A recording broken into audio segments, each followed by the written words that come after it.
Բարի լույս սիրելիներս, այսօր պիտի խոսենք հոգևոր ազատության մասին։ Ապրեցեք որպես ազատներ և ազատություն իբրև չարիքի պատրվակ մի բռնեք, այլ ապրեցեք որպես Աստծո ծառաներ։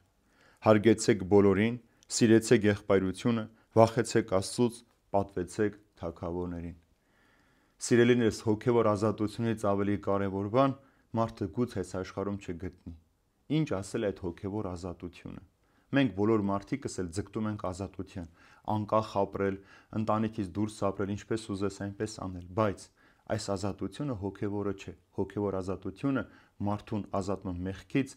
չարիքի կապանքներից եւ միաժամանակ դարձնում է Աստծո զավակ, Աստծո որդիներ։ Բայց տեսեք, առաքյալն էլ ասում է, որ ազատությունը հանկարծ պատրվակ չբռնեք, ինչ ուզեք անելու։ Հոգևոր ազատ մարդը գիտի իր սահմանները, ինքը գիտի իր չափը եւ ինչպես նաեւ Պողոս առաքյալն ասում, ամեն բան ինձ կարելի է, ամեն բան ինձ թույլատրված է, բայց ամեն բան չէ, որ իմ հոգու փրկության համար է։ Ուրեմն հոգևոր ազատություն տանում է մարդուն մեղքից ազատագրման, ոչ թե տանում է դեպի մեղք։ Եվ այսօր եթե նայենք շատ երկրներ, ասում են ազատ երկրներ են, բայց այդ երկրների մեջ շատ-շատերը բռնված են մեղքով, որովհետև ֆիզիկապես ինչ ուզում այն էլ անում են, այսինքն իրենք ծառայում են մեղքին։ Եթե դու չունես հոգևոր ազատություն, դու միշտ մեղքի մեջ ես։ Եվ այստեղ նաև Պետրոս առաքյալը 4 կարևոր հրահանգներ է տալիս. հարգեցեք բոլորին։ Ինչ է սա նշանակում։ Առաջին այս հարգել բառը մենք պիտի հասկանանք արժևորել, արժեք տալ յուրաքանչյուր մարդու։ Նա կլինի հավատացյալ թե անհավատ, արդար թե մեղավոր, որովհետև յուրաքանչյուր մարդու մեջ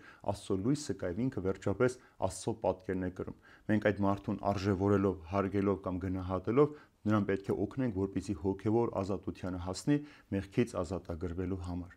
Երկրորդ ասում է սիրեցեք եղբայրը սիրությունը, եղբայրությունը։ Դավիթ մարգարեն շատ գեղեցիկ մի խոսք ունեցում է, ինչքան գեղեցիկ է, ինչքան վայելուչ է եւ եղբայրները ապրում են միասին։ Այստեղ ոչ թե ֆիզիկական, բարեկամ կամ արունակցական եղբայրների մասին է, այլ հոգևոր եղբայրությունը պետք է սիրենք ու ամուր պահենք։ Այսինքն քրիստոնյաները մեկը մյուսի հանդեպ հոգ տանելով պիտի այդ եղբայրությունը ամուր պահեն, որպեսզի չարի դեմ կարողանան միասնական պատերազմել։ Եվ երրորդ ասում է սիրեցեք Աստծուն եւ հնազանդվեք, վախեցեք Աստծուց։ Ինչ է սա նշանակում։ Աստծուց նախ պետք չէ վախենալ, Աստծուն պետք է երկյուղով, այսինքն հարգանքով, որդիական սիրով մոտենալ։ Եվ երբ դու Աստծո հանդեպ ակնածանք ունես, դու արդեն մտածում ես ոչ թե ինչ անեմ, որպեսզի վախից չպատժվեմ, այլ դու այնպես ես անում, որպեսզի քո արարքով, քո գործով, քո խոսքով Տիրոջը ցավ չպատճառես։ Սա է հարգանքը, սերը Աստծո հանդեպ։ Եվ վերջապես ասում է նաև հարգեցեք թագավորներին։ Ինչպես յուրաքանչյուր մարդու, այնպես էլ թագավորին, երկրի իշխանավորին պետք է հարգել,